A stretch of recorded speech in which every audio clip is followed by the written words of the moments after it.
تاخیر نہ کرے، دیر نہ کرے۔ آج کا ماحول ایسا ہی بن چکا ہے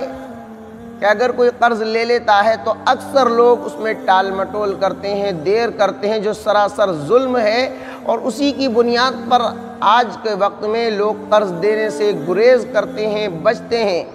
کہ معلوم نہیں بعد میں ہمارا یہ قرض واپس ملے گا یا نہیں ملے گا۔ یہ ہم لوگوں کو متوجہ ہونا چاہیے کہ قرض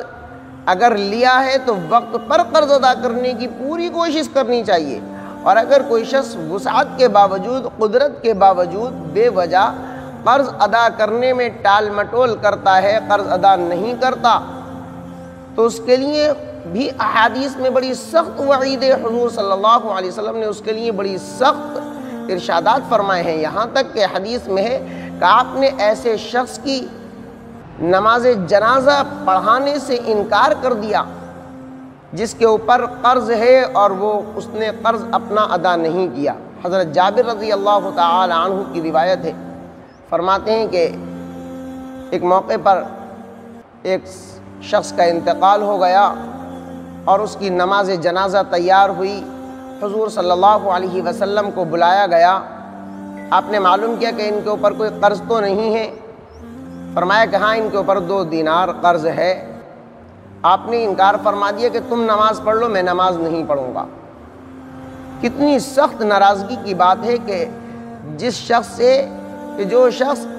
قرض ادا کرنے میں ٹال مٹول کرے، قرض ادا نہ کرے، اور اس حال میں اس کی موت آ جائے تو اللہ کے رسول صلی اللہ علیہ وسلم اس سے ناراض ہیں، اور جس سے آپ ناراض ہیں اس کا آخرت میں یقیناً بربادی کے علاوہ اور کوئی حل نہیں ہے۔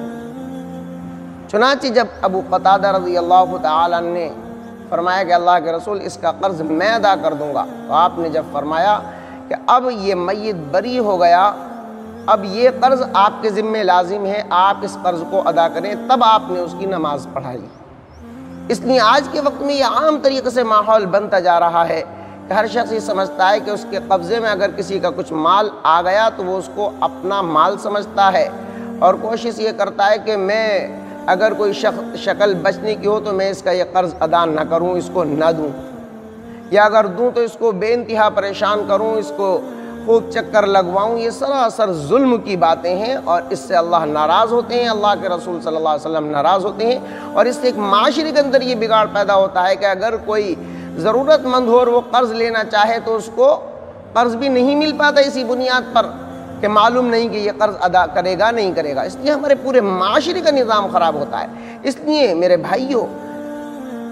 آپ صلی اللہ علیہ وسلم کی احادیث پر غور کرنے کے بعد ہمیں اس طرف متوجہ ہونا چاہیے کہ ہمیں قرض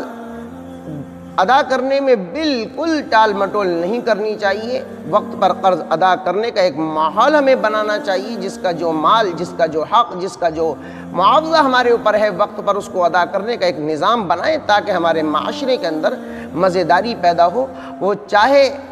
وہ معاملہ ہمارا کسی مسلم بھائی کے ساتھ ہو یا اپنے کسی غیر مسلم بھائی کے ساتھ ہو، سب کے ساتھ معاملہ برابر یکساں ہونا چاہیے، کسی کے ساتھ کوئی ظلم کا معاملہ نہیں ہونا چاہیے۔ اس سے یقیناً ہمارے معاشرے میں خوبیاں پیدا ہوں گی اور ایک دوسرے کی مدد کرنے کا ایک جذبہ پیدا ہوگا۔ اللہ تعالیٰ عمل کی توفیق نصیب فرمائے۔